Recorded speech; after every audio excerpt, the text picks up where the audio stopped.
Habari ya asubuhi. Ya maandalizi kwa timu yetu ya Dodoma Jiji. Nafikiri leo tutakuwa na session ya mwisho. Nafikiri tofauti kidogo ni ile weather kutoka Dodoma kuja Arusha. Kuna tofauti kidogo ukanda wa joto kali tu tunakotokea.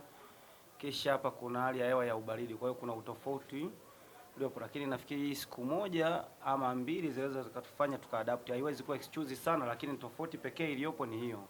Kikosini hatuna mchezaji yoyote yule ambaye ni majeruhi zaidi ya suspension tu ambayo yuko nayo Abdi Banda.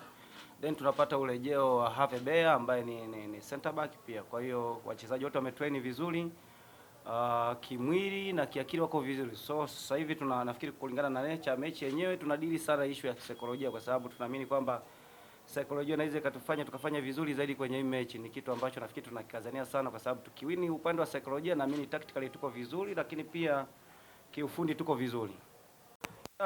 Nafikiri mechi iliyopita ilikuwa ni mechi ya ligi na hii tena ni mechi ya knockout kwa maana ya CRDB FA. So kwenye mpira hakuna photocopy ya mechi kwamba tukatoe photocopy hii tuje nayo hii ikacheze hivi. Kwenye mpira kila siku ni kitu kipya, na ninaamini Simba hawezi kucheza vile. Ninaamini pia Dodoma pia hatuwezi kucheza kwa namna ile. Kila mechi inakupa maswali. Namna ambavyo tumeapproach mechi hii, uwezo ukahamisha mechi ile ukaileta kwenye mechi hii. Nafikiri ni mechi nyingine tofauti. Hatutegemei kuwa na mechi nyepesi kama ilivyokuwa ile ya mwanzo, kwa sababu ukishacheza na timu kisha ukapata matokeo ya namna ile ya suluhu, maana yake unaongeza tena ugumu. Kwa kitu ambacho tunachokitegemea kwenye mechi hii, tunategemea kupata ugumu tofauti na mechi ya awali. Huenda mechi ya awali walikuja wakiwa na zile records kwamba huyu huwa tunamfunga, maybe ikatufavor sisi, lakini nao wanakuja sisi tukiwa na sare kwao. Kwa hiyo maana yake kunatia ugumu wa namna hiyo, lakini maandalizi yetu pia yamelenga kwenye ugumu wa namna hiyo. So ikiwa mechi ambayo itademand kufanana vile, inaweza kufanana vile, lakini sitegemei kama kila kitu kitakuwa kiko sawa vile, kama nilivyotangulia kuzungumza kwamba hakuna photocopy ya mechi yoyote ile. Hata kama unakuwa umefanikiwa, hiki tutakuja na kitu kingine kama kitaweza kutusaidia, lakini nia kubwa ni kuona tunaweza kupata matokeo kwenye mechi kutokana na mpango ambao tumeupangilia. Mashabiki wa Dodoma Jiji nafikiri timu yao wanaiona kwa namna ambavyo ina improve siku hadi siku. Lakini pia mashabiki wa mpira, kwa maana yake tutegemee kuona mechi ambayo ni nzuri kwa siku ya kesho. Tutegemee kuona pati zote za kimpira, kwa sababu pati za kimpira nazungumzia, tutapata pati ambayo itakuwa ni attacking, isiwe labda timu mwenyeji ama timu ngeni. Tutapata pati nyingine tena ya kimpira defending ambayo ni nzuri.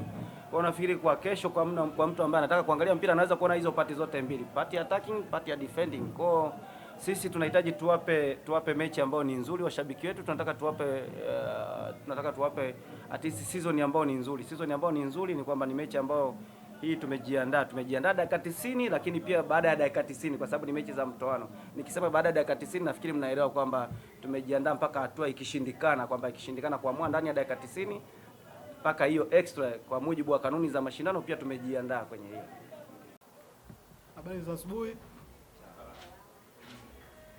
Kwanza kabisa namshukuru Mwenyezi Mungu kwa upande wa wachezaji, tumejiandaa vizuri. Walimu wametupa mbinu uwanjani jinsi ya kuwakabili Simba. Kwa naamini mchezo utakuwa vizuri. Mashabiki wa Dodoma Jiji, wapenzi wa Dodoma Jiji waje kwa wingi uwanjani, wategemee mazuri katika mechi ya kesho. Kwa upande wangu mimi kama mchezaji nimejiandaa vizuri mechi ya kesho. Kwa mwalimu akinipa nafasi naweza nikafanya vizuri na nikatumia nafasi. Kwa hapo ni maamuzi ya mwalimu wangu kunipa nafasi. Nitafanya vizuri nikipata nafasi. Sasa hapo ni kama nilivyoongea hapo, ni plani za mwalimu jinsi tutavyoingia kesho na kuhusu swala la uwanja na si ni advantage moja hapo ya kutumia uwanja ambao Simba ni wageni na sisi ni wageni. Kwa tutafanya vizuri na sasa hizo ni plani za mwalimu, maana mechi iliyopita ishapita. Kwa hapo tuna focus na mechi ya kesho.